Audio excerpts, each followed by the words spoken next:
2008년 이명박 정부는 고교 다양화 300 프로젝트의 일환으로 한국형 마이스터고 50개교 육성 계획을 발표한다. 해당 프로젝트는 각 기술 분야의 장인을 기르는 독일의 마이스터 제도를 모티브로 만들어졌다.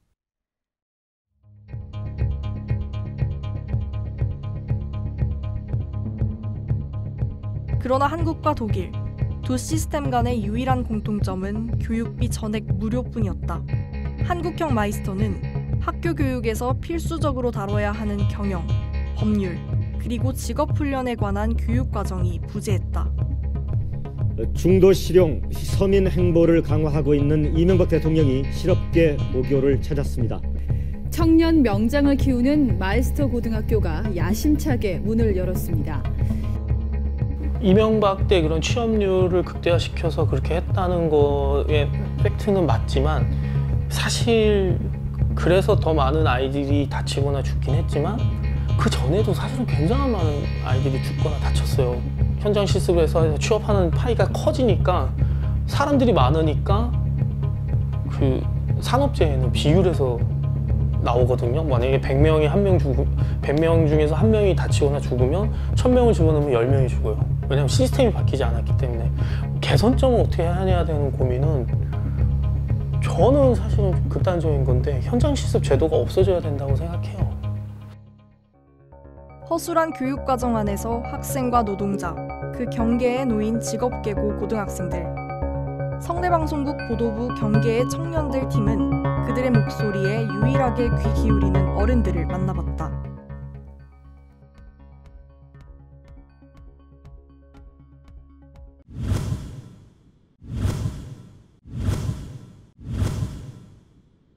현장 실습생 신분의 이 친구들이 겪는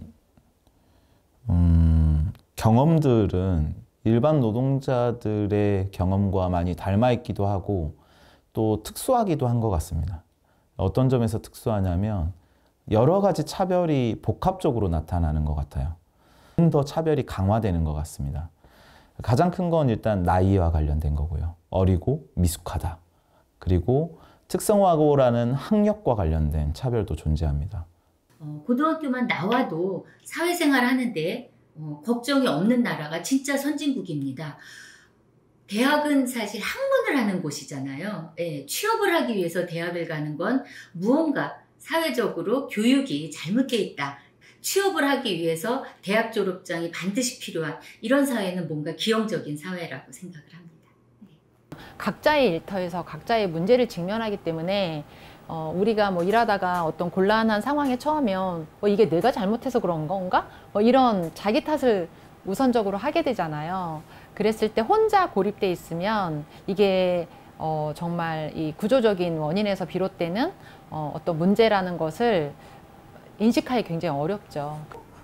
아직 그 노동 현장에서 본격적으로 일하기 전, 그러니까 자신의 생업으로 노동에 뛰어들기 이전 단계에서 사고라는 거죠. 그래서 뭐 사고의 종류나 이런 거라기보다는 이 현장 실습생들에게 일어난 사고나 사망은 특히 더 어떤 사람에게 일어난 사고이냐, 우리 사회에서 어떤 의미를 가진 사람들이냐, 이게 훨씬 더 이제 중요한 문제라고 저는 생각하고. 직업계고 현장 실습생 사고가 발생할 때마다 현장 실습제도 폐지에 관한 목소리가 커진다.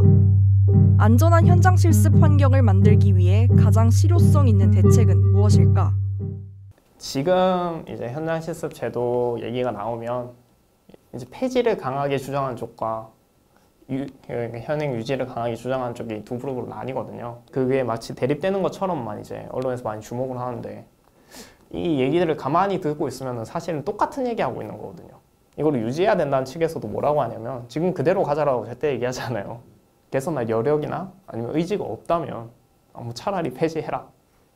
그럼 그렇게 궁극적으로 그렇게 할 자신이 없고 그렇게 못할 거면 현장 실습 제도는 폐지해야 되는 거죠. 왜냐면은 개선 의지가 없는 거잖아요. 네. 현장 실습 제도의 현행 유지를 강하게 주장하는 쪽 역시 변화를 촉구하고 있다. 현장 실습생의 일터를 안전한 환경으로 바꿔야 한다는 것이다. 그러니까 학교는 교육을 원하고 일터는 일반 노동, 그것도 더 잘하는 노동, 근로를, 성실한 노동을 요구하는 거거든요.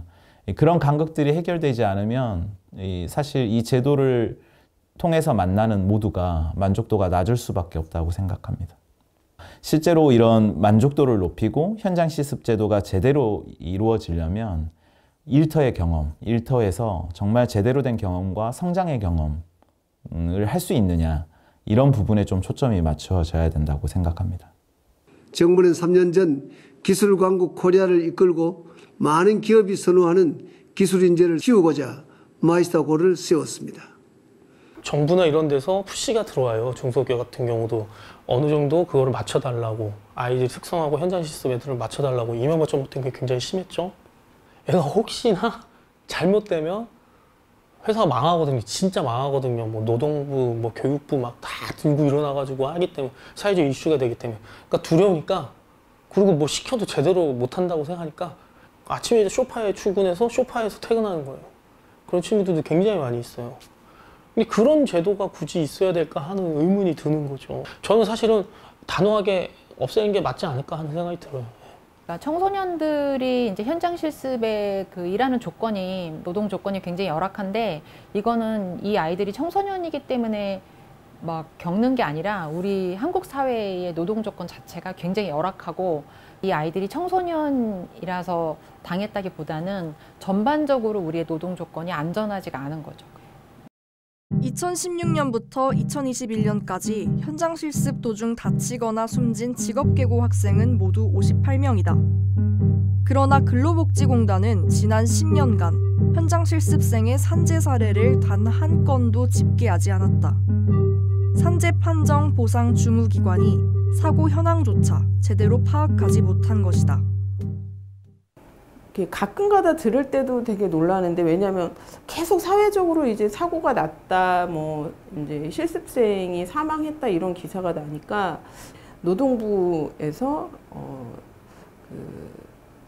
구제할 수 있다던가 뭐 이런 것 정도는 좀 알려줘야 되는데, 그걸 그렇게 구체적으로 알려주지 않는다는 것, 그러니까 그런 교육 시간이 없다는 것에 놀랐었거든요. 근데 지금 여기에서 문제는 항상, 그러니까 뭐 학생이던 노동자든 교육을 하면은 교육을 받았는데 왜 다쳤어? 뭐 교육을 받았는데 뭐 직장 내 괴롭힘으로 신고하지 그랬어? 이런 이제 다른 그 공격을 받기도 하는데, 그러니까 그거하고 별개로 일단 너무 기본적인 교육 그 시간을 이제 직업계고 학생들에게 이제 제공하지 않는다, 라는 건 상당히 좀 이제 문제인 것 같고. 현장 실습하는 과정에서 다치거나 죽으면 어느 부처에서 책임을 질까요? 일하다가 다쳤으니까 노동부에서 책임져야 되는 거 아니에요? 학생이잖아요. 학생이 실습 중에 다치거나 죽었으니까 교육부에서 책임져야 되는 거 아닌가요? 누가 책임져야 돼? 헷갈리죠. 그렇게 해서 다치거나 죽으면 노동부랑 교육부가 서로 등을 떠밀어요. 자기가 책임지기 싫어서. 교육부에서는 아니 공장에서 일을 하다가 죽었는데 교육부에서 이거 뭐 어떻게 공장 실사나 조사를 우리가 어떡하냐, 조사권이 없거든요. 근데 노동부는 특별근로감독관이 있기 때문에 파견시켜서 현장을 조사할 수가 있어요. 근데 노동부 입장에서 아니 현장 실습 제도로 가서 얘가 학생 신분인데 얘가 노동자냐. 학생들은 노동법 적용되긴 하지만 촉진법이라는 게 있어요. 그래서 그 법에 따라서 현장 실습 제도를 운영한단 말이에요. 그러니까 노동법을 섣부르게 적용시키기가 어려워요. 지금 현장 실습 방식과 다른 직업 교육을 도입하고자 하는 뭐 그런 그 의지나 뭐 국가적인 계획이 필요한데, 그것을 미루고 있거나 덜하고 있는 것은 전적으로 이제 교육의 책임 아닐까? 이런 생각은 합니다. 직업계고 학생들의 취업 기회가 현저히 줄어드는 한계가 분명하게 있었습니다. 성과는 살려서 더욱 발전시키고 한계는 보완해서 문제를 조기에 해결하도록 하겠습니다. 2017년 11월 현장 실습생 이민호 군의 사망 사고로 폐지된 현장 실습은 2년도 채 되지 않아서 직업계고 현장실습 보완방안이란 이름으로 되살아난다. 특성화 고등학교 학생들이 현장 실습을 하다가 다치고 또 숨지는 사고가 이어지면서 그 대책으로 실습이 폐지가 된 게 지난 2017년 말입니다. 그런데 1년여 만에 이 현장 실습 제도를 교육부가 다시 시작하기로 하면서 논란이 일고 있는데요. 이은혜 사회부총리 겸 교육부 장관을 시민단체 회원들이 가로막고 항의합니다. 학습 중심의 현장 실습은 사실 불가능하다고 생각해요.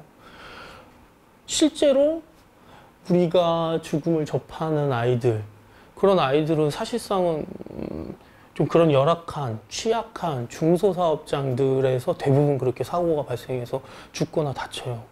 이틀 전 전남 여수에서는 현장 실습 중이던 고등학생이 잠수 작업을 하다가 숨지는 일이 벌어졌는데요. 2018년에 여수에서 배 따개비를 따다가 사망한 친구였어요. 홍정은이라는 학생이 일했던 사업장이 3인이었어요. 3명이서 일을 하는 곳이었어요. 사장이 같이 일을 하는 그 현장이었고 사장은 안전교육이 뭔지도 모르는 사람이에요.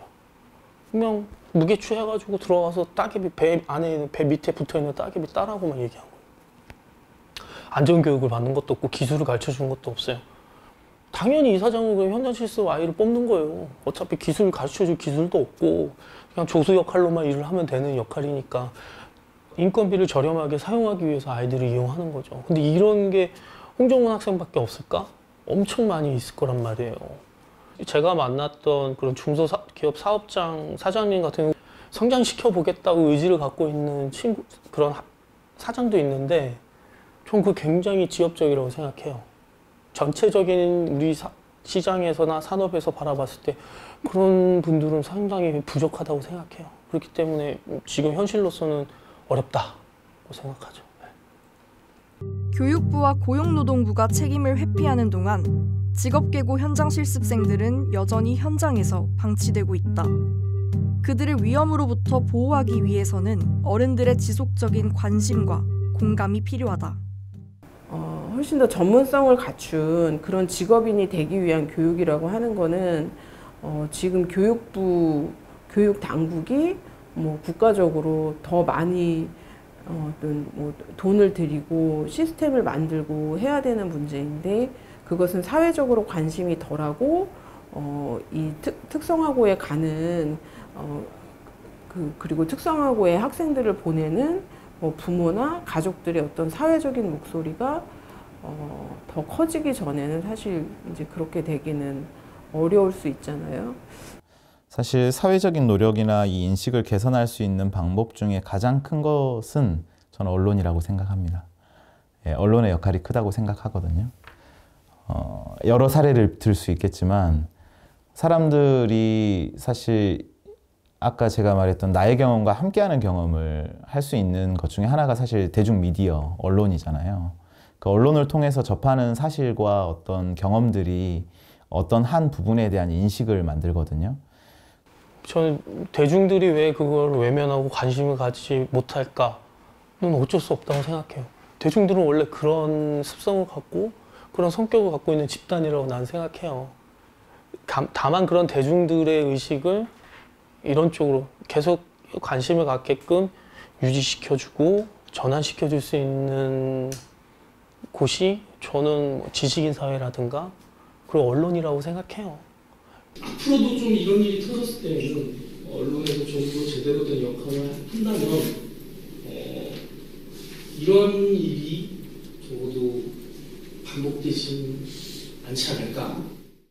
관심만 가지면 요즘은 정보가 없는 게 아니라 다른 정보에 묻혀 있을 뿐이지 내가 저는 찾으려는 노력이 우리가 이제 동료 시민으로 같이 살아갈 때 우리가 잘 모르면 되게 좀 함부로 대할 수가 있잖아요. 그래서 좀 그런 찾아보려는 노력이 되게 필요한 것 같아요.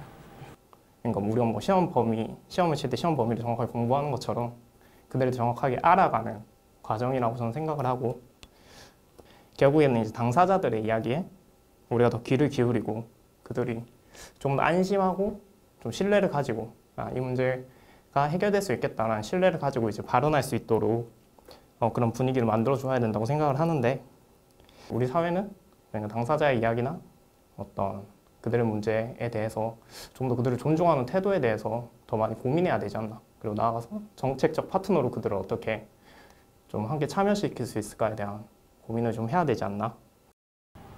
소위 말하는 명문대에 가지 않으면 되게 게으르거나 뭔가 인생을 좀 열심히 안 사는 그런 청소년으로 많이 보죠.